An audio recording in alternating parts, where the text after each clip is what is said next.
Good morning, नमस्कार। स्वागत है आपका study I Q YouTube channel पर। मैं वासु। हमारी चल रही थी IB ACIO एग्ज़ाम के लिए मॉक टेस्ट की सीरीज। 2 मॉक टेस्ट हमारे कंडक्ट हो चुके हैं। आज हम डिस्कस करेंगे हमारा मॉक टेस्ट नंबर 3।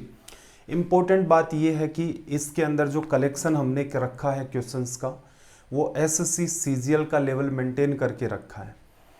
क्योंकि आप 2017 के अंदर जो IB ACIO की एग्ज़ाम हुई थी उसका पेपर देखेंगे तो उसका आपको कोई स्तर लगेगा नहीं।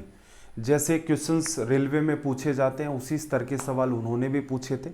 लेकिन फिर भी आप ये एग्ज़ाम देंगे तो इसका मतलब ये है कि आप CGL की एग्ज़ाम भी देंगे, CPO भी देंगे, CHSL भी देंगे, CDS भी देंगे। तो उसी हिसाब से मैंने इन पेपर का लेवल सेट करके रखा है। जहाँ कहीं भी कोई डिफरेंट टाइप का क्वेश्चन होगा, उसकी थ्योरी अगर हमने नहीं डिस्कस की है तो बिल्कुल उसे हम लोग क्लासरूम में ही यहाँ पर डिस्कस करेंगे। तो चलिए फिर सेशन स्टार्ट करते हैं। और एक ज़रूरी बात, ये आपको दिख रहा है टेलीग्राम पर जाएं, सर्च करें वासु स्टडी IQ, ये अपना टेलीग्राम का चैनल है। नीचे वाला जो पार्ट है वो डाउट ग्रुप है। चैनल पर आपको क्लासेस के लिंक और PDF मिलते हैं। आज के सेशन का पहला सवाल देखना जरा। क्वेश्चन नंबर फर्स्ट, एक इजी सा सवाल है। वैसे CGL 2017 मेंस में ये पूछा गया था। देखो, एक आपको इसने दे रखा है डायग्राम, कुछ इस हिसाब का एक डायग्राम दे रखा है और इसका नाम दिया है इसने कि दी गई आकृति में ABCD और BEFG क्रमशः 8 सेंटीमीटर और 6 सेंटीमीटर भुजा वाले स्क्वायर है। कहने का मतलब एक तो बड़ा स्क्वायर है जिसकी साइड कितनी है आपके पास 8 है, एक आपके पास छोटा स्क्वायर है जिसकी साइड कितनी है 6। फिर इसने इस पार्ट को यहाँ से इसके साथ मिला रखा है, इस पार्ट को इसने यहाँ से इसके साथ मिला रखा है। सबसे जो इजी तरीका होता है डील करने का, मतलब आप इसे कैसे भी कर सकते हैं, ऐसा सवाल नहीं है कि सोल्व नहीं होगा। वैसे एक बार आपने अगर ऐसे सवालों से गो थ्रू हो जाते हैं तो फायदा ये रहता है कि एग्जाम में तुरंत डील कर लेंगे। जैसे ये इसकी साइड 8 है और इसकी साइड कितनी है अभी 6, तो आपको भी पता चल रहा है कि टोटल में से इसका एरिया और इसका एरिया लेस कर दें। बड़े आपके स्क्वायर का एरिया है 8 का स्क्वायर 64, इसका एरिया 6 का स्क्वायर 36। अब देखो ये साइड तो 6 होगी, इसका मतलब यहाँ पर 2 साइड बचेगी और यहाँ पर 2 साइड बचेगी। ठीक है, एक कॉमन सेंस ये भी लगा सकते थे कि इस पार्ट को उठा करके यहाँ पर आप इस पार्ट के अंदर फिट कर देंगे तो इसका एरिया आ जाएगा 8 गुणा में 2 रेक्टेंगल। अगर कंफ्यूजन हो रहा है तो कोई तनाव नहीं लेना। इस राइट एंगल ट्राइंगल का एरिया निकालोगे तो 1/2 बेस 2 इंटू हाइट 8 आ गया। इसका भी 8 आना है, तो इसका मतलब इसमें से आपको क्या लेस करना है, दोनों ट्राइंगल का एरिया 16। 36 और 16 आपका हो गया 52, 64 में से 52 लेस कर दिया तो रिजल्ट आ गया 12। डायग्राम इसने आपको दे रखा था तो एग्जाम में मेरे हिसाब से आपको डायग्राम बनाने की फिर से नीड नहीं है कि किस में कहाँ चेंजेस करोगे कहाँ नहीं करोगे, सीधे सीधे आप इसे डील कर सकते थे। अगला सवाल देखना भी, और इस सीरीज को आप ऑब्जर्व कर रहे होंगे, इसमें बिल्कुल मैं कैलकुलेटिव नेचर के सवाल भी रखता हूं।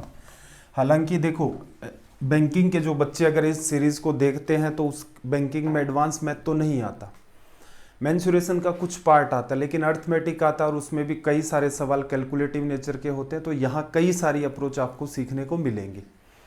जैसे इसने क्या कहा कि अभी ने 624 रुपए में 2 वस्तुएं खरीदी। उसने एक वस्तु को 14% की लॉस पर बेच दिया, दूसरी को 14% के प्रॉफिट पर बेच दिया। दोनों वस्तुओं का विक्रय मूल्य समान है, सेलिंग प्राइस सेम है, तो उनकी लागत मूल्यों में अंतर कितना है, कॉस्ट प्राइस में। तो सीधे सीधे क्या दिमाग लगाओ भाई, 14% लिखोगे तो 14 डिवाइड बाई 100, 2 से कटेगा, 7/50 होगा। एक आर्टिकल उसने 50 रुपए में खरीद लिया और इस आर्टिकल को उसने 7 रुपए कम, 14% लॉस पर इसने इसे बेच दिया 43 रुपीज में। दूसरा आर्टिकल उसने 50 रुपए में खरीदा है और इसे कितने रुपए में बेच दिया भाई, 57 रुपीज में।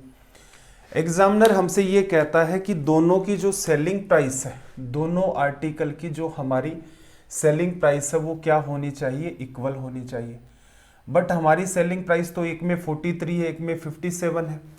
दोनों के अंदर अगर आप फैक्टर भी करेंगे 43 और 57 में कोई फैक्टर आपको कॉमन नहीं लग रहा, तो बेटर क्या रहेगा कि आप मल्टीप्लाई कर दो। क्या करो, नीचे वाला जो 57 है ऊपर आ गया, ऊपर वाला जो 43 है वो नीचे आ गया। ऐसा करने का फायदा ये हुआ कि सेलिंग प्राइस आपने इक्वल मेंटेन कर दी। ठीक है, अब आते हैं सवाल पर। ये क्या कह रहा है, उनके जो लागत मूल्य हैं उनके अंदर अंतर कितना है। ठीक है, और दोनों की कॉस्ट प्राइस कितनी दे रखी है भाई आपको, 324 रुपए। ठीक, तो यहां से ऑब्जर्व करना, जरा थोड़ा सा दिमाग लगाना। दोनों की अगर मैं कॉस्ट प्राइस निकालूं तो क्या निकलेगी, 57 50 से मल्टीप्लाई होगा। यहां पर इसी पार्ट को इंपॉर्टेंट लगा लेना। कई बार क्या होता है कि हमें बस आदत ही पड़ी होती है कि बस कुछ दिखा उसको पूरे को सोल्व कर डाला, उस पर थोड़ा सा दिमाग लगाना है। कैलकुलेशन इंप्रूव कैसे होगी भाई, सीधी सी बात है, कैलकुलेटिव नेचर के सवाल करोगे, धीरे धीरे धीरे धीरे कई सारी चीज़ें ऑटोमेटिक डेवलप होनी स्टार्ट हो जाएंगी। तो देखना जरा यहाँ क्या किया, 57 का 50 से करोगे, 43 का भी 50 से करोगे, दोनों को ऐड करोगे। अब एक बात बताना, दोनों को ऐड करोगे तो 50 कॉमन ले लो, कॉमन ले लिया, ब्रैकेट में क्या आएगा 57 प्लस 43 क्या हो गया भाई 100। 50 आपने कॉमन ले लिया, ब्रैकेट में क्या बन गया आपका 100। ये दोनों की कॉस्ट प्राइस। सवाल हमसे क्या पूछ रहा है उसको भी थोड़ा फोकस कर लें। सवाल हमसे पूछ रहा है कि इन दोनों के अंदर जो रेट है इनकी कॉस्ट प्राइस उसका अंतर कितना है। देखना 57 को 50 से किया, 43 को 50 से किया, अंतर लोगे तो माइनस का साइन लगाना है। दोनों में 50 कॉमन आ गया है तो यहां से आप क्या कर सकते हो भी, दोनों का अंतर सीधे सीधे 57 माइनस 43 लेस करोगे तो क्या आ जाएगा 14। तो इसका मतलब इतने पार्ट का डिफरेंस है, ये अगर टोटल प्राइस है तो इतने का डिफरेंस। तो यही डिफरेंस आप देखना चाहो तो 624 के ऊपर आपको कुछ इतना दिख जाएगा। एक सुधार और भी कर सकते थे आप एग्जाम के हिसाब से। सुधार क्या करना था भाई, सेलिंग प्राइस जस्ट इक्वल करनी थी। जैसे ही सेलिंग प्राइस इक्वल करोगे तो कॉस्ट प्राइस के ऊपर ही हमें टारगेट करना है। तो बेटर क्या रहेगा, आप दोनों की जो कॉस्ट प्राइस है उसका रेशियो ले लो। जब दोनों की कॉस्ट प्राइस का रेशियो ले लोगे तो 50 से 50 कट जाएगा। पहले डिटेल में इसीलिए बताया था कि बात थोड़ी पकड़ में आए, 50 से 50 कट जाएगा। दोनों की कॉस्ट प्राइस क्या आएगी, यहाँ पर 57, यहाँ 43, दोनों की कॉस्ट प्राइस 100 है और दोनों की सीपी का डिफरेंस कितना है 14। तो इसका मतलब इतना पार्ट डिफरेंस ये लोग रखते हैं। यही डिफरेंस अगर हम लोग 624 पर चेक करना चाहें तो कितना आ जाएगा, सोल्व करना भाई। 14 गुणा 4 56, 28 5 33, 84 में 3 जोड़ोगे 87, 100 का भाग कर दो भाई 87.36, ये आपका रिजल्ट हो गया। ठीक है, कहीं आपको लग रहा है कुछ ऐसी कोई टिपिकल कैलकुलेशन थी, नहीं, कहीं भी नहीं थी। तो देखो आप धीरे धीरे मान लो जिन बच्चों ने कई बार कोचिंगें भी कर रखी हैं, ऑफलाइन पेड जो भी है, फ्री वगैरह जो कुछ भी आप पढ़ते हैं, खूब एफर्ट भी आपने डाल लिए हैं। एक मेरे कहने से आखिरी एफर्ट ये भी डाल लेना आप कि नॉलेज आपके पास आ चुका है, अब आपको स्पीड मेंटेन करनी है। क्योंकि अब आपका कंपटीशन 100 बच्चे जैसे फॉर्म डालते हैं तो 10 15 20 बच्चों के पास नॉलेज होता है एग्जाम का, लेकिन वही है कि 100 बच्चों के ऊपर सीट कितनी होती है, मुश्किल से एक सीट मिलती है। तो इसका मतलब उन 10 15 या 20 बच्चे जो भी हैं उनमें नॉलेज का खेल नहीं बचा है, अब उन नॉलेज वाले बच्चों में स्पीड का खेल बचा हुआ है। तो जो भी सेक्शन हर पार्ट के अंदर अगर आपने ठीक से, मान लो ये प्रॉफिट लॉस का सवाल है, ठीक से पढ़ाई लिखाई आपने कर ली, बिल्कुल आपको पता है कि आप कैसे सवालों के अंदर उलझते हैं, उन सवालों को थोड़ा ऑब्जर्व करें। वैसे सवाल मैं मॉक टेस्ट में उठा भी रहा हूँ, मैंने आपको ये कह दिया कि ये मॉक टेस्ट बिल्कुल सीजीएल, इवन सीजीएल मेंस के लिए भी रिलेवेंट है, इसका मतलब ये रिलेवेंट है। ध्यान से देखें, जिस पार्ट के ऊपर कैलकुलेशन होती है उसमें मेरा प्रयास ये रहता है कि बच्चे के सामने कुछ ऐसे मेथड रखे जाएं जिससे उसका काम आसान हो जाए। ठीक है, अभी स्टार कर लेना। सवाल सोल्व करने की अप्रोच इंपॉर्टेंट थी इसकी।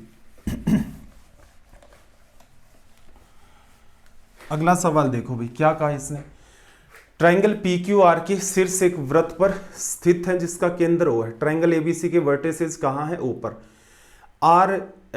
SR वृत्त के केंद्र पर R पर स्पर्श रेखा एक टेंजेंट हो गई। QR ORS को 2 बराबर भागों में डिवाइड करता है। देखना जरा, कुछ ऐसे लिख सकते हो, ये आपने ट्रायंगल बना लिया, यहाँ पर R मान लो क्योंकि आपको एक टेंजेंट ड्रॉ करनी है और टेंजेंट का नाम है SR। एक इधर ले लेते हैं, एक इधर ले लेते हैं, ये मान लेते हैं P Q और R। ठीक है, अब देखना SR के बिंदु यहां तक तो हो गया था, O इसका सेंटर था, ये सेंटर हमने ले लिया। इसके बाद आपसे अगली बात क्या कह रहा है कि जो QR है आपका, क्यू आर जो आपको दे रखा है वो क्या कर रहा है, O R S, O R और एस, इसको तो डिवाइड ही नहीं कर रहा है, इसका मतलब डायग्राम थोड़ा प्रॉपर नहीं बना है। पी को इधर ले लो, क्यू को इधर ले लो, क्या हुआ देखना जरा, क्यू आर जो है एंगल ओ आर और एस इसके दो बराबर टुकड़े कर देता है, तो इसका मतलब ये एंगल और ये एंगल दोनों के दोनों क्या हो जाएंगे, आपके इक्वल हो जाएंगे। आपसे पूछा क्या है भाई, आपसे पूछा आर पी क्यू की वैल्यू क्या होगी, एकदम नकली सवाल है, ध्यान से ऑब्जर्व करना। आपको भी पता है कि भाई टेंजेंट है, सेंटर से मिलाओगे तो पूरा एंगल 90 का होगा, पूरा अगर 90 डिग्री का है इसका मतलब ये एंगल 45 का और ये भी 45 का। एक इंपॉर्टेंट बात बताई थी कि सर्कल के अंदर गिने चुने आपके पास 5 प्रॉपर्टी होती हैं, उनमें भी सबसे इंपॉर्टेंट प्रॉपर्टी होती है आपकी अल्टरनेट सेगमेंट थ्योरम। सोल्व कर ले जाओगे, कोई तनाव नहीं है, अल्टरनेट सेगमेंट थ्योरम के बिना भी सोल्व हो जाएगा।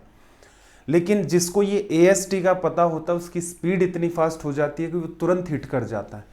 अल्टरनेट सेगमेंट थ्योरम फिर से सुनना क्या होती है, एक आपको सर्कल दिखता है, सर्कल के वर्टेसेस के ऊपर एक ट्राइंगल बना होता है, ट्राइंगल के किसी एक वर्टेक्स से टेंजेंट गुजरती है, ये 3 चीजें होना मस्ट है। अगर ये आप पकड़ गए तो सीधे सीधे आपको पता था कि यहां जो एंगल बनता है वही यहां पर बनता है, तो इसका मतलब इसका आंसर क्या होगा 45 डिग्री। हल्का सा भी डायग्राम बनाया आपने, इतने में आइडिया लग गया कि इस एंगल की जो वैल्यू है वो 45 डिग्री होगी। चलो भाई अगला सवाल देखना जरा, क्वेश्चन नंबर अपना 4। क्या कहा इसने, ध्यान से पढ़ो पहले तो।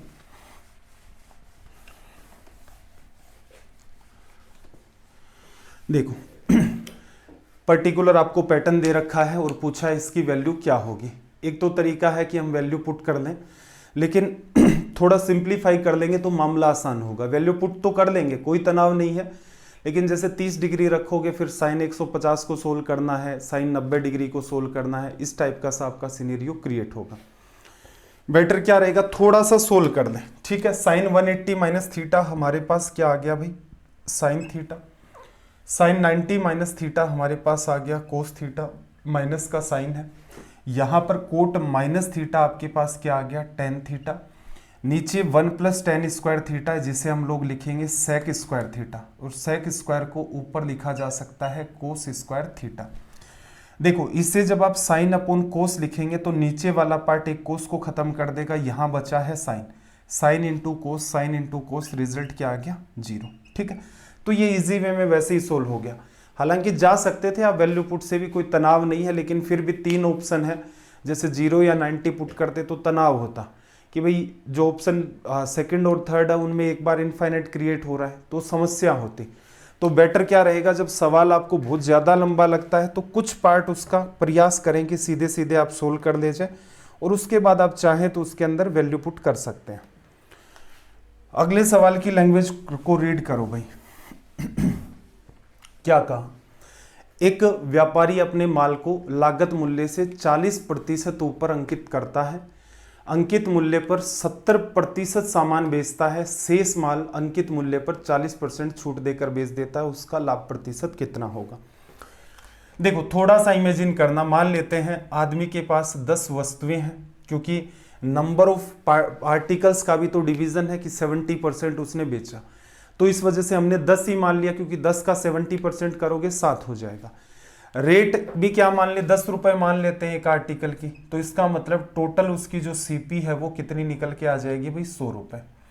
इसे अलग से अज्यूम करने की नीड नहीं थी, क्योंकि ये परफेक्ट सा कॉम्बिनेशन होता है 10 × 10 का ऐसे सवालों के लिए, तो बेटर रहता है कि 100 रुपए सीपी। अब देखो 70% सामान मतलब 7 आर्टिकल, किस रेट पर भाई, अंक कॉस्ट प्राइस को बढ़ाया था उसने 40%, तो 10 रुपए का 40% 4 होता है, इसका मतलब कितने रुपए लिखे होंगे उसने 14 रुपीज। 7 आर्टिकल 14 के हिसाब से 14 14 7 98 98 रुपीज में बेच दिए। फिर 3 आर्टिकल की और बारी आई, तो यहां पर थोड़ा सा ऑब्जर्व करना, जितनी उसने रेट लिखी थी मतलब मार्क प्राइस जितनी थी उसकी कितनी थी 14, और इसके ऊपर वो क्या करेगा 40% का डिस्काउंट करेगा। मेरे ख्याल से इसे लिख करके देखने की नीड है क्या, 14 का 40%, 14 × 4 56, तो यहां से देखोगे कितना आ जाएगा 5.6 रुपए का डिस्काउंट।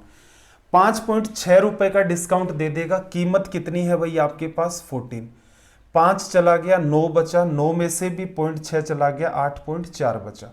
इसे सोल्व करोगे तो ये 12, 8 3 24 और एक आपका 25 लिखा जाएगा। अब देखना सारा का सारा सामान उसने बेच दिया है इस रेट के अंदर बेच दिया। खरीदा कितने में था भाई 100 पर, 100 मान लिया। इसका मतलब जितना भी मतलब 12 रुपए लाभ आएगा तो 12% प्रॉफिट, लॉस आएगा तो वो लिख देंगे। तो हमें तो सीधे सीधे सेलिंग प्राइस लिखनी है कितनी बनी। एडिशन करके लिखना चाहो तो सीधे सीधे कर दो, 8 5 13, 9 2 11 और 1 12, 123.2 में बेचा। तो यहां साफ साफ दिख रहा है कि 23.2 रुपए का क्या हो गया प्रॉफिट हो गया। लिखा जा सकता है 23.2% आ जाएगा क्योंकि 100 पर कैलकुलेट कर रहे हैं। एक तरीका ये भी था कि इन दोनों का अंतर ही तो देखना है। 100 में से इसको घटा दिया 98, 2 बच गया, 2 और घटा दोगे इसमें से तो कितना बचेगा 23.2। तो ये भी आपका तरीका है कि जरूरी नहीं है कि आप उसे ऐड करके ही लिखेंगे। तो ये सवाल के साथ, हर एक सवाल के साथ ही ऐसा होता है कि छोटी छोटी डायरेक्शन जुड़ी होती हैं, उन पर बेहतर तरीके से काम करें। इस सवाल के भैया आप स्टार लगा लेना, एक इंपॉर्टेंट सवाल है। रेलवे की सीरीज जब पढ़ाई थी तो मैंने आपको स्क्वायर का पैटर्न बताया था, स्क्वायर का एक पैटर्न बताया था जिसके अंदर रिजल्ट आपका 0 बन रहा था। इन सवालों की सबसे जरूरी डिमांड, ये सवाल डिमांड भी ये करते हैं कि बच्चे ने पहले इनको सोल्व करके देखा है तभी वो क्या कर पाएंगे इन्हें प्रॉपर मैनर में सोल्व। 6xy प्लस का 9 बराबर 0, वैल्यू पुट करेंगे तो तनाव बढ़ेगा इसके अंदर। जैसे मान लो किसी बच्चे ने कहा कि सर मैं तो x को 0 कर दूंगा तो y² बराबर -9 आ गया। नीचे देखोगे तो माइनस का y³ आपको फाइंड करना है, तो समस्या पैदा होगी कि कैसे उसको सोल्व करें। ऐसे ही अगर आप y को 0 करेंगे तो 2x² प्लस 6x प्लस 9 बराबर एक इक्वेशन और बन गई, तब भी समस्या है। तो पहले थोड़ा सा ध्यान से देखना। अगर आपने अभी तक वो सेशन नहीं देखा है तो आप सीधे सीधे PDF डाल रखिए टेलीग्राम पर, 90 डेज के सारे लेक्चर 1750 सवाल उस PDF में है। हर क्लास का लिंक उस PDF में है। अलजेब्रा वाले सेक्शन पर जाएं, शांति से बैठ करके अलजेब्रा का वो सेक्शन देखें, ठीक है। रेलवे का मतलब ये नहीं है कि आप उसे है दृष्टि से देखना स्टार्ट कर दें। अच्छा रेलवे की तो सीरीज है, मैं तो SSC की तैयारी कर रहा हूँ। तैयारी तो कर रहे हो, इंस्पेक्टर बने तो नहीं हो अभी तक, इसलिए उनको देख लो, ठीक है। जहाँ कुछ अलग पैटर्न आएगा बिल्कुल मैं उसे डिटेल में वैसे भी एक्सप्लेन करने वाला हूँ। तो वहाँ पर हमने एक स्क्वायर का पैटर्न डिस्कस किया था, उसमें देखना जरा, स्क्वायर की टर्म को साइड में छोड़ दो, कांस्टेंट टर्म को साइड में छोड़ दो। असल में देखा जाए तो ये 2ab की टर्म होती है। जैसे मैं इसे 2 इंटू में 3 इंटू में x लिख लूं, अगर मैं स्क्वायर करता हूं तो मैं पाता हूं कि x² यहां होना चाहिए था, लेकिन यहां पर तो 2 बार है। 3 का स्क्वायर यहां बिल्कुल मिल गया, कोई समस्या नहीं है। इसके पास एक एक्स्ट्रा x² है। फिर आपने इस टर्म को देखा तो 2 इंटू में आपके पास क्या क्रिएट हो रहा है भाई यहाँ पर, 1 मिनट, 6xy नहीं है, ये गलत लिख दिया, 2xy है। 2 गुणा में x गुणा में y, तो मैं क्या पाता हूं कि मेरे पास एक x² होना चाहिए, बिल्कुल एक एक्स्ट्रा था ना, वो यहाँ कंपनसेट हो गया। एक इसकी वजह से y² होना चाहिए, मतलब वो कंपनसेट हो गया। अब मुद्दे की बात सुनो, देखो इसका एक x² साइड में रख लो, लिख देता हूं। एक बार आदत में आ जाएंगी चीजें तो इजी होगा। देखो अब कॉम्बिनेशन कौन बनाएगा, x², 6x और 9 मिलकर के एक कॉम्बिनेशन बना लेंगे, x + 3 का होल स्क्वायर, ठीक है भाई। दूसरा जो कॉम्बिनेशन अपने पास निकल के आएगा वो बनाएगा x², y² और माइनस का 2xy, तो इसे आप लिख लेंगे x - y का होल स्क्वायर बराबर 0, ठीक है। मेरा ये अनुमान है कि अगर आप ठीक ठीक प्रैक्टिस कर लेते हैं तो इस सवाल में ये बात आपको लिखनी ही नहीं पड़ती एग्जाम में। शब्दों पर गौर करना, अगर आप ठीक ठीक मेहनत कर लेते हैं या प्रैक्टिस कर लेते हैं इन सवालों पर तो एग्जाम हॉल में आपको ये दिमाग नहीं लगाना पड़ता, तुरंत दिमाग काम करता है कि बिल्कुल ये सवाल आपके स्क्वायर के पैटर्न का है। अब स्क्वायर की वैल्यूज है, रिजल्ट 0 बन रहा है, कब संभव है इसकी वैल्यू 0 बने, इसकी वैल्यू 0 बने, तो यहां से तो दिख ही रहा है कब 0 होगा। x + 3 को 0 करोगे ये -3 और x बराबर आपका क्या हो गया y, तो इसके इक्वल रख दो।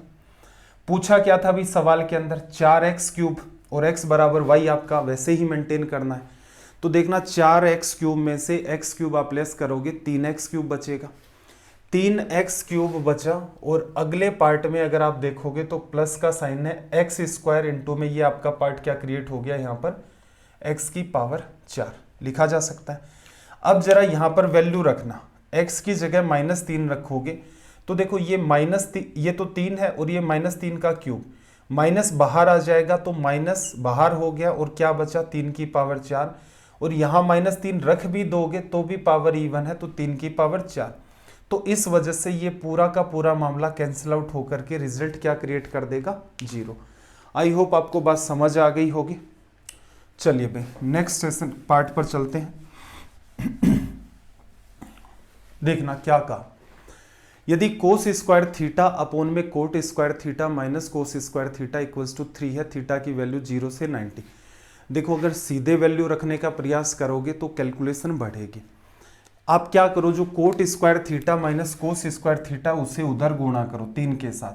अब देखो cos² थीटा है इधर, माइनस का 3 cos² थीटा है इधर ले आओगे तो आपको क्या मिलेगा, 4 इंटू में cos² थीटा, और इक्वल में इस साइड में क्या आ जाएगा भाई, 3 cot² थीटा।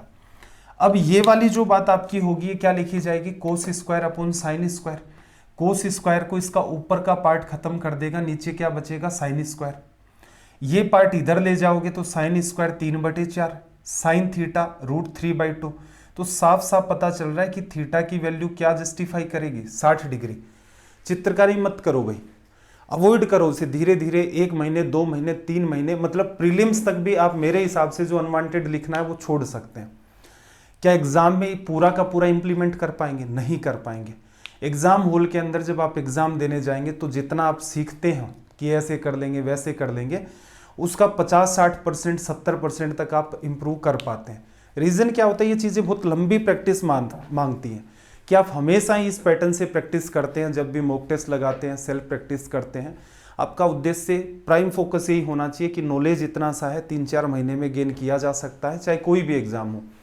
CDS ले लो, CGL ले लो, रेलवे ले लो, XYZ कोई भी एग्जाम ले लो। इंपॉर्टेंट बात यह है कि टाइम बचाना कब सीखेंगे, जब हमारी अप्रोच में थोड़ा दम होगा, जब हम लोग माइंड में कैलकुलेशन करेंगे तब जाके टाइम बचता है, ठीक है। और इसे इतना आसान मत मानना, क्योंकि टीचर भी जब पढ़ाता है तो उसको बहुत ज़्यादा जोर आता है कि एक ही टाइप की बातें रिपीट करनी हर सवाल में। सॉल्यूशन करवाना होता तो मैं भी करवा देता कि देखो ये हो गया, ये sin² हो गया 3/4, अंडर रूट किया sin थीटा √3/2। ऐसी पढ़ाई लिखाई का मेरे हिसाब से कोई औचित्य है नहीं। अगर आपको ऐसी पढ़ाई लिखाई में अभी भी आनंद आता है, बिल्कुल जब टीचर आपको डिटेल में पढ़ा रहा है, चैप्टर पढ़ा रहा है, कोई समस्या नहीं है। लेकिन जब सॉल्यूशन की बारी आती है और आपको इन्हीं चीज़ों में चित्रकारी करने में आनंद आ रहा है, इसका मतलब रास्ता सही नहीं है। दिमाग पर थोड़ा सा स्ट्रेस दें। मैं पूरा प्रयास करता हूं कि अपने सेशन के अंदर 100% जो अप्रोच मैं आपको बताना चाह रहा हूं वो बता ले जाऊं, जिससे आपका फायदा हो। एक बार आपको आदत डल गई, मामला आसान होगा। अब तो कुछ करना ही नहीं है। देखो आगे cot 60 डिग्री की वैल्यू क्या होगी भाई, 1/√3। और यहां से अगेन देखना cosec 60 डिग्री √3/2 का इनवर्स कर दो 2/√3। √3 एलसीएम ऊपर 3/√3। तो ऑप्शन सी आपको मेरे ख्याल से दिख रहा होगा √3, तो ये आपका करेक्ट हो गया। चलो भाई एक इंपॉर्टेंट सवाल और है। देखो धातु के एक पाइप की लंबाई 7.56 मीटर है। इसकी बाहरी और आंतरिक त्रिज्या क्रमशः 2.5 सेंटीमीटर और 1.5 सेंटीमीटर है। धातु के 1 सेंटीमीटर क्यूब का वजन 7.5 ग्राम है, तो पाइप का वजन है, ठीक है। ये अगर देखा जाए तो ये सवाल जो है हमारा वो लिया जाता है होलो सिलेंडर से, ठीक है। यूट्यूब पर अगर आपने मान लो नहीं पढ़ रखा है तो सर्च कर लेना hollow cylinder by Vasu sir, तो आपको वीडियो मिल जाएगा।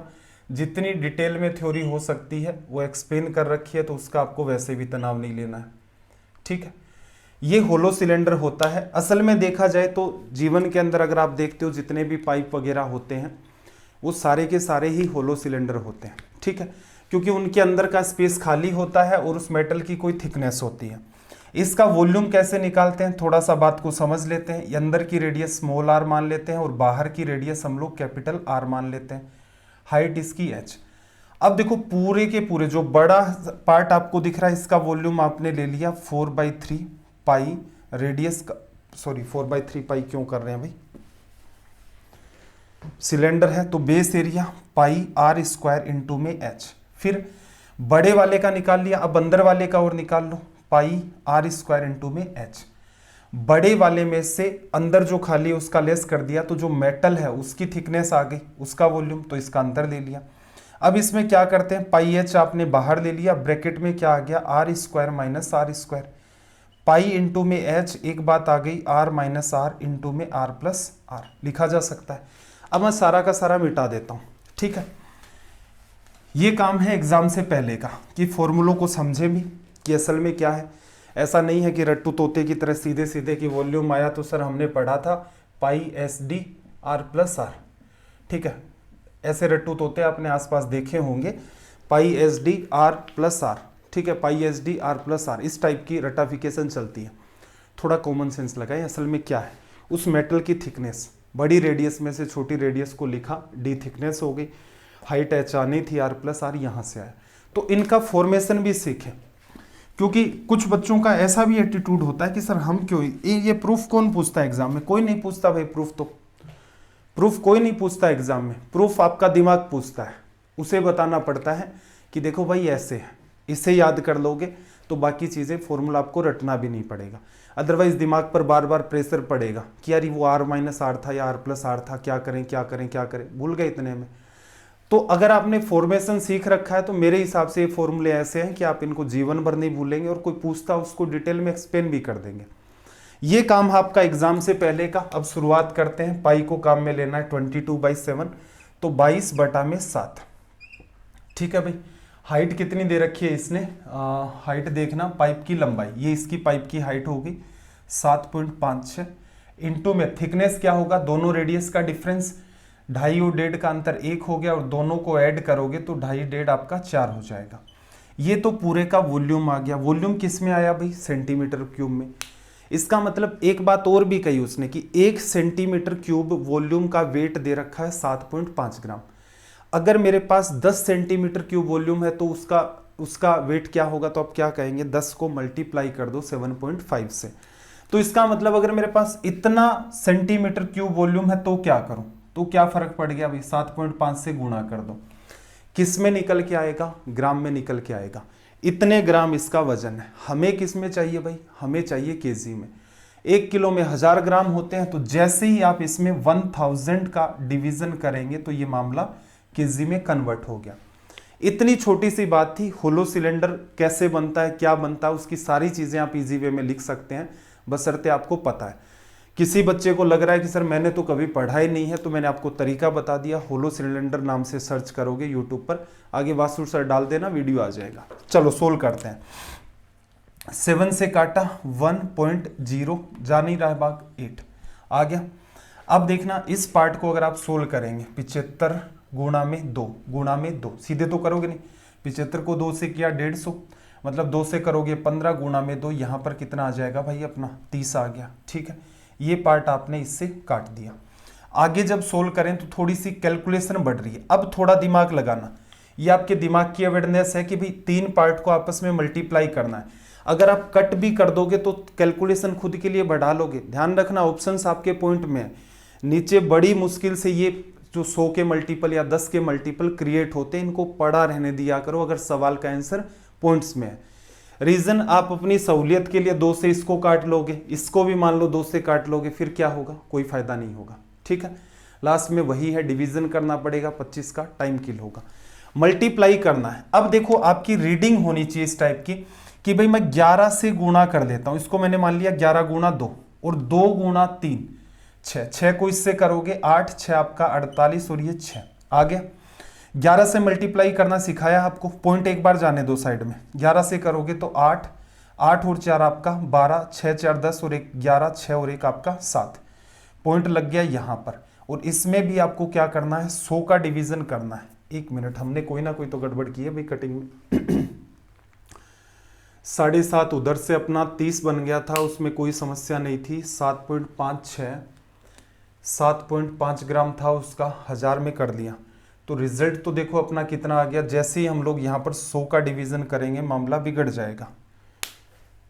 एक मिनट, एक आखिरी ट्राई और करते हैं भाई। ये 8 आ गया, 8 4 12 की वजह से 2 आ गया, 6 4 10 की वजह से 11, 6 और 1 आपका 7 आ गया। ठीक है, ये तो अपना 71.28 आ गया। यहाँ हमने डिवीजन किया इसके अंदर किसका, 100 का, तो रिजल्ट तो 71, ये अजीबोगरीब बन गया भाई अपना। क्या गड़बड़ की भाई, चलो एक बार मैं ट्राई कर देता हूँ। पाइप की लंबाई आपकी कितनी है, अच्छा देखो मिल गई भाई, समस्या ये कर रखी है। ये सारा का सारा मामला किस में था, सेंटीमीटर में। एक हिंट और देख लो भाई, ये एरर मैंने भी की है, रीडिंग अच्छी नहीं करेंगे तो समस्या आएगी। देखो यहाँ ये किस में लिख लिया हमने, मीटर में, बाकी जो रेडियस हमारी 2.5 1.5 किस में, सेंटीमीटर में। हाइट इसकी मीटर में है तो उसे क्या करना था, हमें सेंटीमीटर में कन्वर्ट करना था। ठीक है, ये हमने समस्या कर ली। लास्ट में रिलेशन किस में दिया है, 1 सेंटीमीटर क्यूब बराबर 7.5 ग्राम। तो ये एक एरर है भाई, ये वाली वही एरर जिनकी तरफ मैं आपको इशारा करता हूँ, रीडिंग एरर। ठीक है, तो इसका मतलब मीटर में गुणा करोगे तो इससे गुणा 100 करना था, और ये जो 100 से गुणा करते वो इस 100 से कैंसिल आउट हो जाता, तो इसका मतलब हमारा ये रिजल्ट बन जाता। ठीक है भाई, मार्क कर लेना। कैलकुलेशन करने पर थोड़ा सा फोकस करना। 11 का मल्टीप्लाई इसीलिए जहां कहीं भी हम लोग मेंसुरेशन या पाई का यूज करते हैं, मैं कहता हूं सीख लो 11 का गुणा, और उसको अप्लाई करना भी सीख लो। अदरवाइज ये हेक्टिक होगा कि जैसे इसको तो आपने कर लिया, मान लो 22 का कई बच्चे गुणा नहीं कर पाते, तो पहले वो बात को लिखेंगे कि यहाँ 324 है, उसको 22 से करना है, फिर उसमें टाइम कंज्यूम करेंगे। चलो भाई अगले सवाल पर आ जाते हैं। अगला सवाल अपना देखना जरा।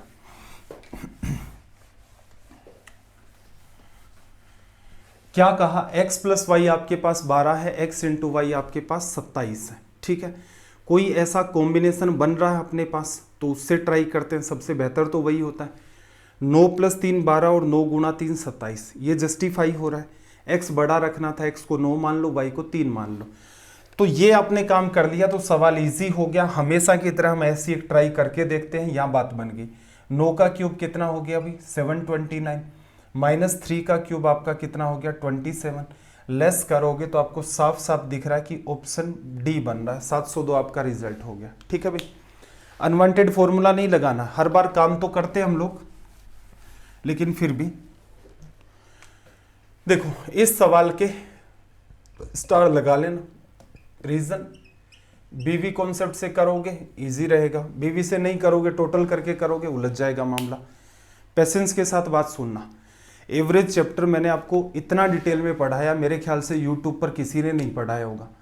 188 या 189 तो सवाल मैंने उस सेशन के अंदर आपको करवाए, थोड़े दिनों में कंपाइल करके हम आपको प्रोवाइड कर देंगे। कि कुछ बच्चे होते हैं सर्च नहीं कर पाते हैं सारा का सारा, कि एवरेज पढ़ना तो है लेकिन पार्ट्स नहीं मिल पाते। ठीक है, तो कंपाइलेशन हम करके दे देंगे। बहुत बेहतर तरीके से आपको ये चैप्टर पढ़ाया गया था एसएससी सीडीएस बैंकिंग के लिए, उन्हीं चीज़ों को मैं यहाँ पर आपके सामने अप्लाई कर रहा हूँ। देखना, 12 नंबर का एवरेज 46 है, पहली 4 संख्याओं का औसत कितना है, 43। ठीक है, सबके पास हमने मान लिया कि एवरेज के रूप में कितना है, 46 46 46 46। पहली 4 संख्याओं का औसत कितना दे रखा है इसने, 43। इन 43 को मैं बाहर निकालता हूं ग्रुप से, तो इनके पास संख्या हमने क्या मानी थी, 46 46 मानी थी। ग्रुप से बाहर कितना गया भाई, 43 43 43। 4 संख्याएं गई, हर संख्या अपने 3 वैल्यू छोड़ जाती है, तो ग्रुप में ये तो हमने मान लिया कि सबका एवरेज 46 है, लेकिन पहली 4 संख्याओं को ग्रुप से बाहर करोगे तो वो क्या छोड़ के जाएंगी, ग्रुप में 12। अंतिम 5 संख्याएं 49.4 49.4, हमने माना क्या था, 46, इनको भी ग्रुप से बाहर निकालो तो 46 जाना चाहिए था, लेकिन जा कितना रहा भाई, 49.4। कितना ज्यादा लेकर जा रही है हर एक संख्या खुद के साथ, तो देखा आपने 3.4 ज्यादा लेकर जा रही है, खुद के साथ लेकर जा रही है। कितनी संख्याएं गई, 5 गई। कितना बाहर ले गई भाई, 5 3 15 और 2 17, ग्रुप से 17 इन्होंने गायब कर दिया। तो इसका मतलब इनके जाने से ऑल ओवर ग्रुप पर 4 की कमी आ गई। कितनी संख्याएं बची हैं भाई अपने पास संख्या 3 बची हैं। एवरेज हमने इनका क्या मान रखा था, 46। तीनों संख्याओं का एडिशन करोगे 46 इंटू 3, 40 गुणा 3 120, 6 गुणा 3 18, कितना हो गया भाई, 138 सम। लेकिन वो जो संख्याएं निकाली है उन्होंने 4 की कमी भी तो कर दी, तो इसका मतलब सम कितना मेंटेन रह गया, 134, 3 संख्याओं का। अब देखो 5वीं और 6ठी संख्या 7वीं से सातवीं को x मान लिया। छठी संख्या आपकी कितनी है भाई, पांचवी संख्या कितनी ज्यादा है इससे, x प्लस 4 है, और छठी संख्या क्या है, x प्लस आपका 6 है, लिख लिया। अब x की वैल्यू निकाल लेते हैं। 10 आपने लेस कर दिया, 124 बचा। x की वैल्यू आप निकालोगे तो यहां पर, एक मिनट कोई गड़बड़ तो नहीं कर रहे हम लोग, 134, 6 4 10 हमने निकाला तो यहां पर अपने पास आ गया 124। एक मिनट गड़बड़ कर रहे हैं भाई कोई ना कोई, देखना स्टार्टिंग में 4 चली गई हैं, फिर 5 संख्याएं चली गई हैं, 15, 5 4 20, 17 माइनस 4 की कमी, संख्याएं कितनी बची हैं, 3, 40 3 120, 138, 138 में से हमने 4 लेस कर दिया, 134 बचा, ठीक है। पांचवी और छठी संख्याएं सातवीं संख्या से क्रम से 4 और 6 ज्यादा हैं। पांचवी और सातवीं संख्या का औसत हमें मेंटेन करना है। इनका सम अपने पास निकल के आ गया भाई, यहाँ से 134, 6 4 10 किया, 124। x की वैल्यू यहाँ से कितनी आ गई भाई अपने पास, 41.33। ये तो कुछ मामला नहीं जम रहा भाई, गड़बड़ की है। एक आखिरी ट्राई कर लेते हैं। 12 संख्याओं का एवरेज अपना 46 है, 120, 138, ठीक है। पहली 4 संख्याओं का औसत 43 है। 4 संख्याएं ग्रुप से गई हैं, 4 गुणा 3 12 इन्होंने छोड़ दिया। अंतिम 5 संख्याएं ग्रुप से बाहर गई हैं। 46 और 49.4 का डिफरेंस कितना आता है भाई, 3.4 आता है। 5 संख्याएं चली गई, हर एक संख्या खुद के साथ इतना पार्ट लेकर जा रही है। 5 से हमने गुणा किया, 5 4 20, 5 3 15, 2 17। देखो भाई ये गड़बड़ है, सबको दिख रहा होगा। मेरे ख्याल से ऐसा आपके साथ एग्जाम में भी होता होगा। एग्जाम में देखो दिमाग थोड़ा अलग काम करता है। नीचे स्कोर दिख रहा होगा, देखो जस्ट यहीं पर इसी पार्ट की तरफ दिख रहा है ना स्कोर। एग्जाम के अंदर दिमाग थोड़ा अलग टाइप से काम करता है। अब यहाँ पर ऑफलाइन होता तो कोई भी बच्चा कह देता है कि गुरुजी वो देखो उधर घटाना भी नहीं आ रहा आपको, 17 में से 12 लेस करेंगे तो माइनस का यहाँ पर 5 मेंटेन हो जाएगा, ठीक है। अब ये सिली मिस्टेक्स होती हैं। अब इनका समाधान यही होता है कि बार बार आप मॉक टेस्ट लगाएं, उनको ऑब्जर्व करें, ठीक है। पकड़ में भी नहीं आती है। एग्जाम में अगर आपके साथ ऐसा हो रहा हो तो मेरा आपको एक सजेशन ये है कि अमूमन ऐसा नहीं है कि मैं कोई बहुत बड़ा महान ज्ञानी हूं कि गड़बड़ करता ही नहीं हूं, करते हैं, लेकिन उस सवाल को उस पर्टिकुलर टाइम पर स्किप भी कर देते हैं, ठीक है। कुछ बच्चे क्या करते हैं, एक बार सवाल गलत हो गया, दूसरी बार उसी को ट्राई कर रहे हैं, वो एरर आपने कर दी, वो आंखें तुरंत नहीं पकड़ पाएंगे। बीच के कुछ सवाल और अटेम्प्ट कर लो, लास्ट में टाइम बच रहा है उसके अंदर उस सवाल को अटेम्प्ट करो, और जहां वो गलत किया था वहां करेक्शन नहीं करना है, नए तरीके से सोल्व करो, क्योंकि दिमाग फिर उसी डायरेक्शन में काम करेगा, ठीक है भाई। तो ये क्या बचा आपके पास, यहां पर माइनस का 5 कितना आएगा, ये 133, ये आपका 123 और ये आपका 41, ठीक है भाई।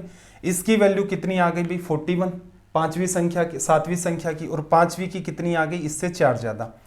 इन दोनों का एवरेज x प्लस 4 और x का एवरेज क्या होगा, डिवीजन कर दो 2 का, तो x प्लस 2 मेंटेन हो जाएगा। x की वैल्यू हमने 41 निकाल ली, तो x प्लस 2 की वैल्यू 43 निकाल ली, ठीक है। आप इसका स्क्रीनशॉट ले लेना, किसको दिखा देना, ये सवाल का सॉल्यूशन समझ नहीं आएगा। कब आएगा, पढ़ा रखा आपको, डिटेल में जाएं, थोड़ा टाइम दें इन चीज़ों को, तो ये चीज़ें समझ आएंगी। और मेरा एक अनुमान है कि अगर ये सवाल मुझे सिर्फ सोल्व करना होता तो जितना पार्ट लिखा है इसका 50% ही लिखने की नीड होती, सोल्व हो जाता। डिटेल में एक एक बात को अगर हम लोग एक्सप्लेन करेंगे जैसा चैप्टर में किया था, तो मेरे ख्याल से इन मॉक टेस्ट देने का कोई औचित्य बचता नहीं है फिर। चलिए भाई सवाल नंबर 11, ठीक है। और नंबर ऑफ क्वेश्चंस को लेकर किसी बच्चे को कमेंट नहीं करना है कि गुरुजी आज तो क्लास में 15 ही सवाल हुए, आज तो 12 ही सवाल हुए। क्वेश्चंस को देखो यार, कुछ अंडरस्टैंडिंग डेवलप करने के लिए, वरना मेरे लिए बड़ा आसान है मॉक टेस्ट बनाना कि सीधे कॉपी पेस्ट किया, बार बार एक ही टाइप के सवाल हैं जो रेलवे में करवाए थे वही करवा दे। नहीं, ऐसा उद्देश्य नहीं है मेरा। ये मानना है या तो बच्चे को पढ़ाओ मत, पढ़ाओ तो थोड़ा ईमानदारी से पढ़ाओ, कि जीवन में वो घूमता फिरता कभी आपसे टकरा गया तो उससे नजरें मिला सको कि मैंने तुम्हारे साथ बेईमानी नहीं की थी, ईमानदारी ही की थी। एक 9 अंकों की संख्या है 32x 41152y 88 से डिविजिबल है y के न्यूनतम मान के लिए। देखो 11 और 8 से डिविजिबल होनी चाहिए। y की मिनिमम वैल्यू मतलब 5y2 जो आपको दे रखा है उसमें 8 का डिवीजन जाना चाहिए। एक वैल्यू अगर मैं 0 मानता हूं, ठीक है, तो जैसे भाग दूं मैं 502 में 8 का, 8 4 48, 2 बचा 22 में नहीं जा रहा है।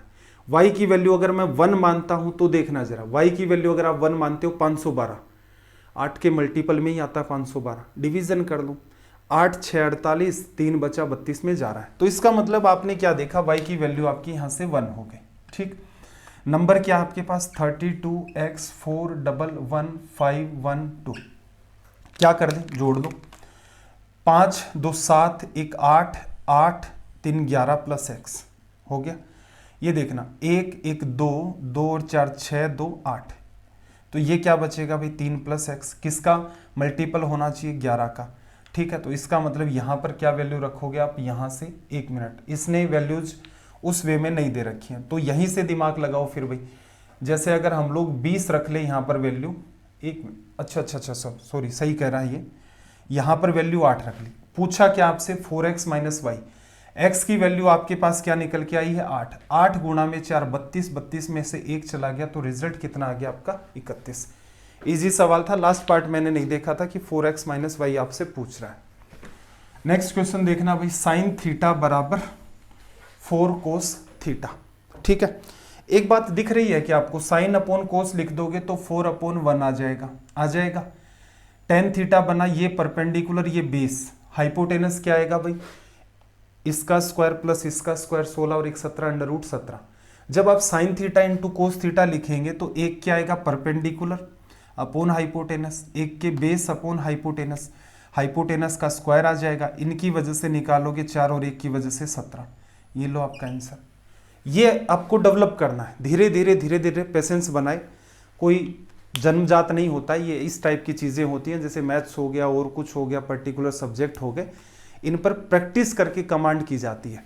किसी को जन्म से नहीं आती है मैथ्स, कुछ चीज़ें होती हैं धरती के ऊपर इस टाइप की, लेकिन वो बहुत गिनी चुनी है कि भाई वो जन्म से ही है, किसी के पास वो टैलेंट है मतलब है। देखना जरा, X square plus Y square plus Z square 133, X Y Y Z Z X 114, value put रखना मेरे ख्याल से बेवकूफ़ी होगी। ठीक, क्या पूछा है भाई, X cube plus Y cube plus Z cube, हम क्या पढ़ते थे X cube plus Y cube plus Z cube minus 3xyz। कोई बात नहीं, 3xyz को राइट में ले जाओ, ध्यान से देखना, फॉर्मूले पर कमांड है अपनी, 3 इंटू में xyz की वैल्यू 216 है, 3 से गुणा कर दोगे, साफ साफ दिख रहा है 1648। फिर क्या आ जाएगा, देखो मैंने क्या किया, X cube plus Y cube plus Z cube minus 3xyz बराबर, फिर x plus Y plus Z था, तो माइनस 3xyz को इधर ले गए तो प्लस का 3xyz, और जो पूछ रहा है उसके इक्वल ये मामला चल रहा है। अब यहां पर आप क्या लिखते थे भाई, x plus Y plus Z, यहां पर आपके पास क्या निकल के आना चाहिए था, x plus Y plus Z, bracket में क्या आता, X square plus Y square plus Z square 133 है, फिर क्या आता माइनस का एक्स वाई माइनस का वाई जेड माइनस का जेड एक्स, कर दो माइनस, 133 में से 114 लेस करोगे, 114 में 16 जोड़ा 130, और 16 और 3 कितना हो गया भाई 19। इंपॉर्टेंट बात यह है कि यहां x plus Y plus Z कैसे लिखें, तो देखना x plus Y plus Z का होल स्क्वायर करते हो तो क्या आता है, X square plus Y square plus Z square, कितना है जो 133, प्लस का क्या आता है 2x Y Y Z Z X, 114 just double करोगे तो 228। इसका अगर मैं अंडर रूट कर दूं तो मेरे पास क्या आएगा, x plus Y plus Z आ गया। चलो 8 और 3 आपके पास 11, 3 2 5 और 1 आपके पास 6 और 2 और 1 3, 361, अंडर रूट करोगे किसका भाई 19 का।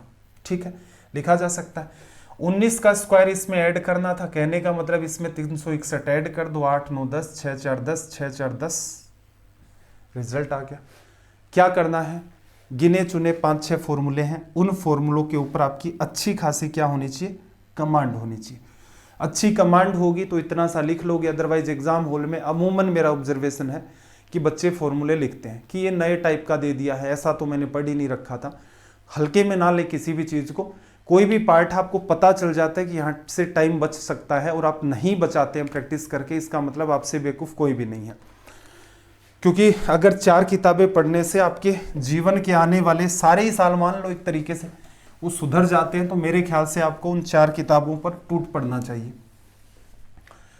ए और बी की वर्तमान आयु का अनुपात 8-9 है, 9 साल के बाद ये अनुपात 19-21 होगा, और सी बी से 3 वर्ष छोटा सी की वर्तमान आयु। एज चैप्टर याद आ रहा है, क्रॉस मेथड भी याद आ रहा होगा। क्या कर दो भाई, एज ए की ले ली 8x और बी की ले ली आपने 9x ले ली, फिर रेशियो कितना भाई 19-21, अंतर कितना भाई यहाँ और यहाँ 9 साल का, 9 साल का अंतर, क्रॉस मेथड आपका कहता है दोनों का गुणा करो, अंतर लो।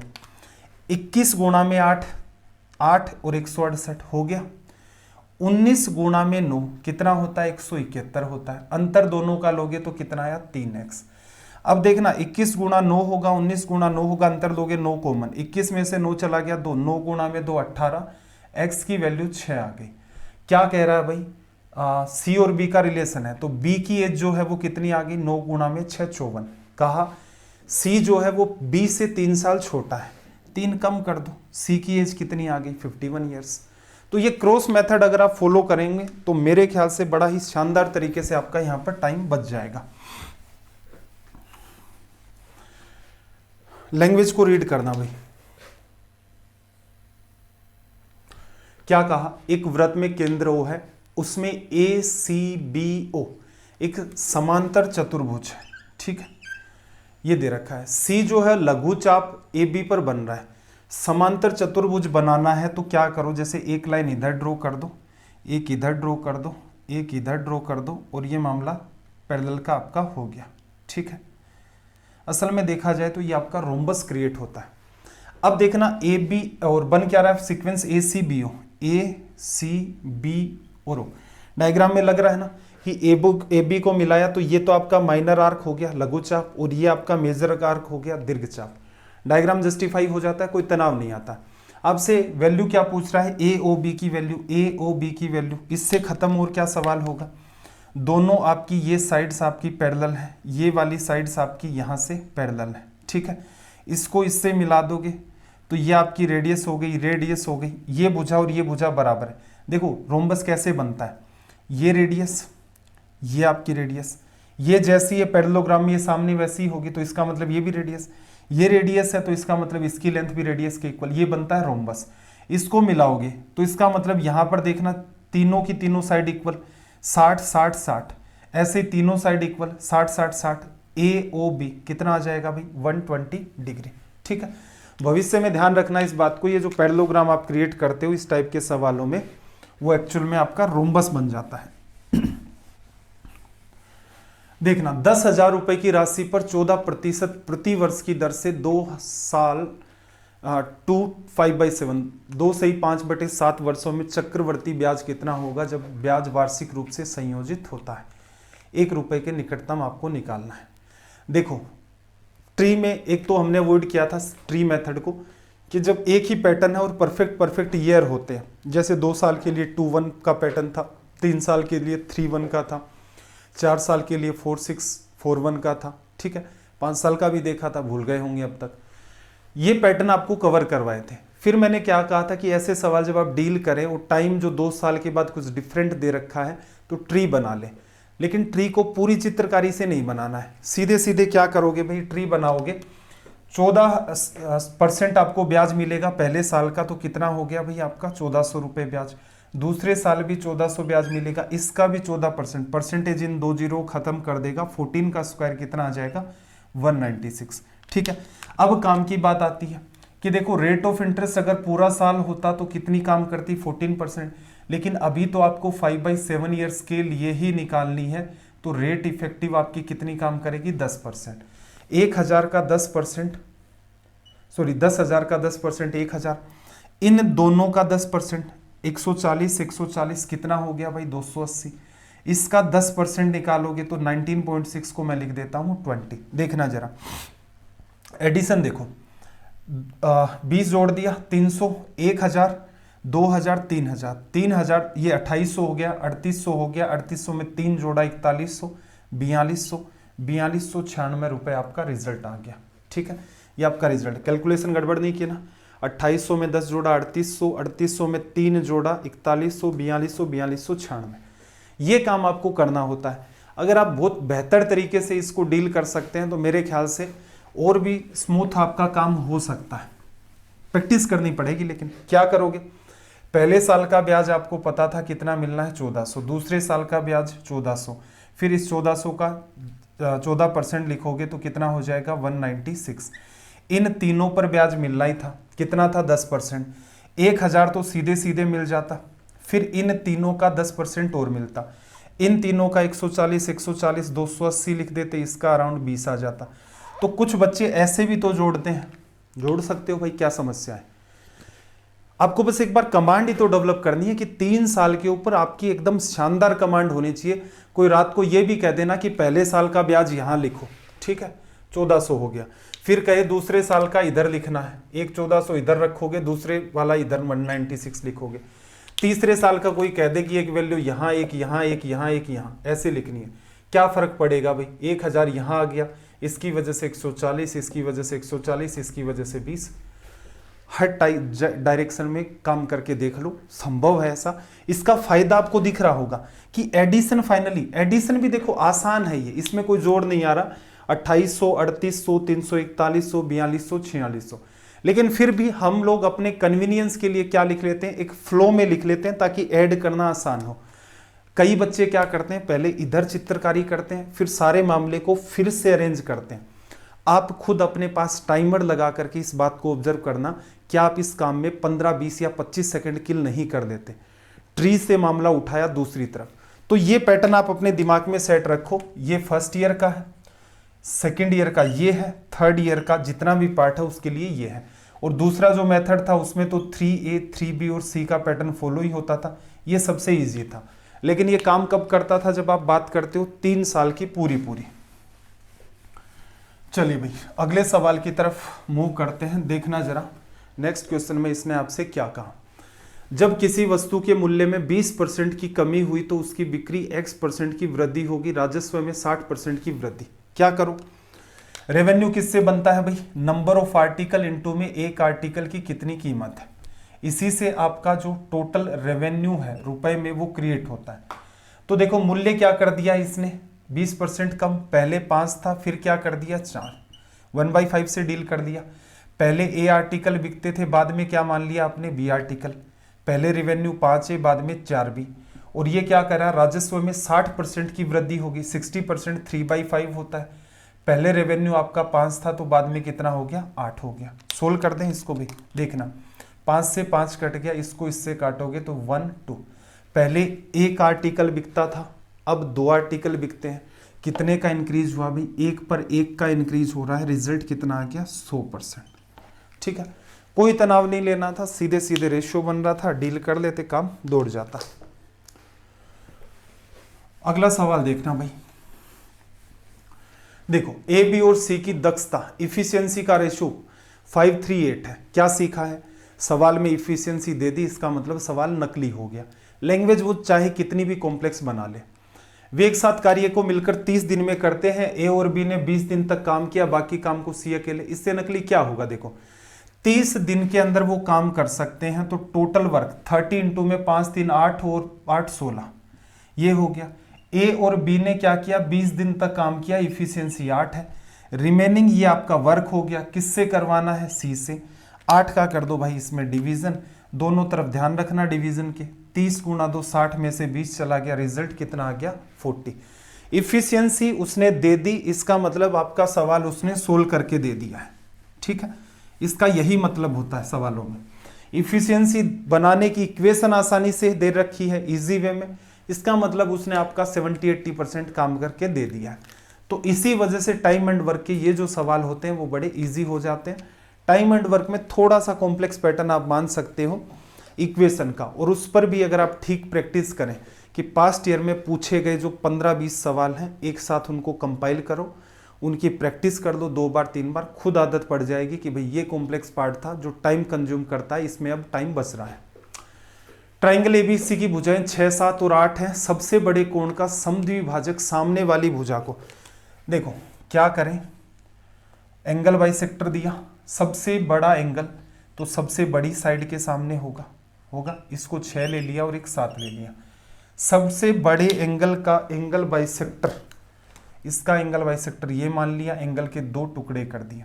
किस रेशियो में डिवाइड करेगा भाई इसे, 6:7 में। ठीक है, अब क्या कह रहा है कि छोटे खंड की लंबाई क्या होगी। इस साइड को 2 हिस्सों में डिवाइड किया, छोटे वाले पार्ट की लंबाई तो ये है क्योंकि इसका रेशियो 6 है, इसका कितना 7। इसके हिस्से में ये बात हमने पढ़ ली थी भाई एंगल बाइसेक्टर में, और प्रूफ भी करके आपको बताया था कि ये रिजल्ट कहाँ से आता है। एक आपको छोटा सा होमवर्क भी दिया था। अब इस 8 को एक बार भूल जाओ, ये पूरी लंबाई 13 है, इसके हिस्से में 6 टोटल 13 का, मतलब इसके हिस्से में इस लंबाई का 6/13 पार्ट है। इधर टोटल लेंथ 8 है, 8 से गुणा कर दोगे तो रिजल्ट क्या आ जाएगा भाई 48/13। इजी सवाल है, मतलब एंगल बाइसेक्टर की प्रॉपर्टी नहीं पता है तब तो इससे मुश्किल सवाल कोई नहीं है, लेकिन अगर आपको प्रॉपर्टी पता है तो इससे इजी सवाल भी कोई नहीं है। देखो a बराबर b बराबर, a और b दोनों इक्वल दे दिए, ठीक है, a की वैल्यू भी दे रखी है, b की भी दे रखी है, तो c की वैल्यू क्या होगी, दिमाग लगाएं थोड़ा सा, क्योंकि अलग अलग सोल्व करने में भी कोई मामला इजी तो लग नहीं रहा है कि 2 sin x अपॉन में 1 + sin x + cos x equals to में c अपॉन 1 + sin x, मामला उलझ जाएगा।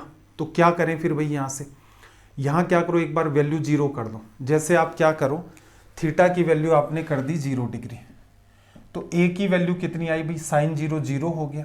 यही वैल्यू आपकी क्या होगी b की। अगर b की वैल्यू 0 है और आपको दिख रहा है c अपॉन में 1 + sin x, साइन की जगह 0 रखा तो b के इक्वल में क्या है, c अपॉन 1, b c के इक्वल है, तो इसका मतलब a b के, b c के, c भी क्या होगा 0। ऑप्शन में वैल्यू रखी आपने, जैसे a ऑप्शन में वैल्यू रखी, साइन 0 0 हो गया, a ऑप्शन 1 - cos, मतलब a ऑप्शन आपका जस्टिफाई कर रहा है, c को 0 बना रहा है। अगले ऑप्शन में देखोगे तो b की वैल्यू कितनी बन रही है आपकी, 1 + 1 2, ये गलत हो गया। तीसरे ऑप्शन में 1 बन रही है और चौथे ऑप्शन में भी 1 बन रही है। इसका मतलब ये तो अपना काम बड़ी आसानी से हो गया, कुछ भी नहीं किया, a की वैल्यू निकाली, b के इक्वल रखा, कॉमन सेंस लगाया कि b की वैल्यू 0 है तो c अपॉन 1 + sin x की वैल्यू 0 कैसे होगी, जब c को 0 करोगे। अगला सवाल देखना भाई, दो स्टेशन a और b के बीच की दूरी 800 किलोमीटर है। एक रेलगाड़ी x a स्टेशन से चलना शुरू करती है और b स्टेशन की ओर 40 किलोमीटर प्रति घंटा की चाल से, दूसरी y रेलगाड़ी y है, b स्टेशन से चलती है a की ओर 60 किलोमीटर प्रति घंटा की रफ्तार से। दोनों रेलगाड़ियां a स्टेशन से कितनी दूरी पर एक दूसरे को पार करेंगी। a से दूरी निकालनी है, कितने टाइम बाद मिलेंगी और उसको a से चलने वाली ट्रेन से गुणा कर दो, उसकी डिस्टेंस हो गई। तो सीधे सीधे क्या करें भाई, डिफरेंस देखो 800 किलोमीटर दूरी है, एक 40 से जाएगी, एक 60 से जाएगी, रिलेटिव स्पीड 100, 800 में 100 का भाग दिया, 8 घंटे बाद मिलेंगे। ए स्टेशन से जो ट्रेन चली है उसकी स्पीड कितनी है 40, तो इसका मतलब गुणा कर दो 320। थोड़ा सा दिमाग लगाना, ये सवाल ऐसा था जिसे आप माइंड में डील कर सकते हैं, सिर्फ इस वजह से क्योंकि इसका डेटा आसान है। सवाल नंबर 22 मैं आपके सामने रख रहा हूं आज होमवर्क के अंदर। बोर्ड मास के हमने कई सारे सवाल किए हैं, मुझे उम्मीद है पेशेंस के साथ इस सवाल को आप करेंगे। बोर्ड मास में अगर आपको ऑफ कहीं दिख जाए 3 स्टार दिमाग में लगा लेने हैं। बोर्ड मास के सवाल में डिवीज़न का पार्ट अगर दिख जाए दिमाग में 1 स्टार लगा लेना है। एरर यही हो जाती है, स्पीड से करना होता है तो डिवीज़न को लास्ट में जा कर के 1/, के पैटर्न में हम लोग कन्वर्ट कर देते हैं, जिससे मामला अपना आसान हो जाता है। जैसे डिवीज़न का साइन उसके बाद x/y है तो उसको मल्टीप्लाई कर दो और उसको चेंज कर दो y/x। यही इनके पीछे का सिंपल सा लॉजिक है, ठीक है भाई। तो ये अपनी हो चुकी है आज की सीरीज कंप्लीट। जरूरी बातें देखो इतनी है, पूरा का पूरा जो अपना सेशन है उसको पहली बात तो ये है कि आप ध्यान से देखा करें, ठीक है। जो भी सवाल आपको यहाँ पर इम्पोर्टेंट लगते हैं उनके ऊपर आप स्टार मार्क बनाएं। जैसे जिस बच्चे ने, मान लो मैं एक अमूमन आपको रफ आइडिया दे रहा हूँ, जैसे कोई बच्चा काफ़ी शुरू से मेरे साथ जुड़ रहा है कि कई सारे चैप्टर पढ़ लिए, या वो बच्चे भी मान लो जिन्होंने रेलवे की सीरीज़ देख ली, ठीक है। अब वो क्या करें, अब वो ऐसा करें कि वहाँ जहाँ मैंने आपको कहा था उस टाइम भी भाई ये नोट्स बना लेना, पैरेलल में आपने नोट्स बनाए होंगे, प्रॉपर्टीज़ वगैरह देखी होंगी। अब एक बात बताओ, यहाँ हमने जितने भी सवाल किए हैं हर सवाल तो आपके हिसाब से इंपॉर्टेंट नहीं होगा, अपने हिसाब से जज करना है। हो सकता है एक बच्चा पहली बार देख रहा है उसके लिए सारे सवाल इंपॉर्टेंट हो, आपकी स्पीड ठीक मेंटेन रहती है, आपको आधे सवाल ठीक है, और ज़्यादा हाई रहती है, आपको पता चला 3-4 सवाल ही इंपॉर्टेंट है, ठीक है। ऑब्जर्व क्या करना है, कहाँ कहाँ तो सवालों में एरर होती है उनको स्टार मार्क किया करो, ठीक है। किन सवालों की नेचर कैलकुलेटिव होती है उन क्वेश्चंस को स्पेशली फोकस करोगे, क्योंकि भविष्य में मैं CGL CDS इन एग्जाम को साथ में ही लेकर चल रहा हूं। रेलवे वाले भी बच्चे देखें, क्योंकि आप अगर सेशन देख रहे हैं, रेलवे की सीरीज आप पहले देख रहे थे, आपको इस सेशन में पढ़ाए गए 90% क्वेश्चन समझ आ गए, इसका मतलब आप में इंप्रूवमेंट होगा। आप इस सीरीज को देख सकते हैं। इन चीज़ों को थोड़ा ऑब्जर्व करें। दूसरा, घर के ऊपर कई बच्चे प्रैक्टिस करते होंगे, बिल्कुल आप हर रोज पढ़ते होंगे, सबको गवर्नमेंट जॉब चाहिए। तो माइंड में एक बात ध्यान रखना, टारगेट ऐसे नहीं करने हैं कि सर मैंने आज टारगेट लिया है कि मैथ्स के 100 सवाल करूंगा। 100 के बजाय भाई आप 50 क्वेश्चन ही कर लेना, लेकिन उन सवालों को एटलीस्ट आप छांटना स्टार्ट कर दो जिनको आप माइंड में कर सकते हैं। ठीक है, ये चीज़ ऐसी नहीं है कि आप 10 दिन प्रैक्टिस करेंगे और आप में डेवलप हो जाएगी, नहीं, एक लंबा दौर है। सीजीएल मेंस कैसा भी पेपर आए, अगर मान लो मुश्किल पेपर आता है तो भी आपको एग्जाम में 20 से 25 सवाल, सीजीएल मेंस के 100 क्वेश्चन में से 20 से 25 सवाल ऐसे मिलते हैं जिनको आप माइंड में डील कर सकते हैं, या फिर हल्का फुल्का, कई बार कुछ होता है ना, माइंड में कैलकुलेशन चलाते हैं, कुछ हल्का सा लिखा जैसे 5 2 3 कुछ भी सोल्व हो गया, इस टाइप के आपको 20-25 सवाल मिलते हैं। पेपर अगर इजी पैटर्न का आना स्टार्ट हो जाएगा तो यही सवाल आपको 35 के आसपास, 40 के आसपास मिल जाएंगे। तो एक प्रयास आपको धीरे धीरे धीरे धीरे करना पड़ेगा। ठीक है, यही एक रास्ता है सिलेक्शन लेने का आज के दौर के अंदर। जैसे मेरे से कोई बच्चा सीख रहा है, जितने भी बच्चे देख रहे हैं उनमें से ये मान लेते हैं कि 10-15% बच्चे इंप्लीमेंट कर दे गए, तो नॉलेज का तो खेल है ही नहीं, इस स्पीड के इंप्लीमेंटेशन का खेल है। तो आप प्रयास करें। मेरे हिसाब से मेरा अनुमान है आज भी आप ये शुरुआत करते हैं कि यार मुझे हर रोज कम से कम 15-20 सवाल ऐसे लगाने ही हैं जिनको माइंड में कर सकते हैं। हो सकता है पहली बार आप लिख करके करें, आपको ऐसा भी लग सकता है कि सर माइंड में डील करते हैं तो ज़्यादा टाइम लगता है, लिख करके करते हैं तो कम लगता है। तो एक तो जो उलझा हुआ सवाल है बहुत बड़ा है, उसमें दिमाग ज़्यादा नहीं लगाना, उसकी कुछ स्टेप्स माइंड में करनी है। इजी सवाल है उनको माइंड में खत्म करना है। मॉडरेट का कुछ पार्ट माइंड में होगा, कुछ पार्ट आपका लिखकर। डिफिकल्ट सवाल का ऑलमोस्ट पार्ट लिख करके ही करना पड़ता है। ठीक है, तो उद्देश्य ये रहे कि सीजीएल मेंस में आपको भी पेपर थोड़ा ठीक सा लेवल का हो, 20-25 सवाल आपके माइंड में हो जाए। ये आपकी एक तरीके से टाइम की सुपर लीड होती है। इतने में कोई बच्चे ने अगर सवाल किए होंगे लिख लिख करके 5, 7, 8 सवाल किए होंगे, आप 20 से 25 अटेम्प्ट कर दे जाते हो, और वो जो भीड़ है कंपटीशन में उसको तुरंत आप साइड में कर देते हैं।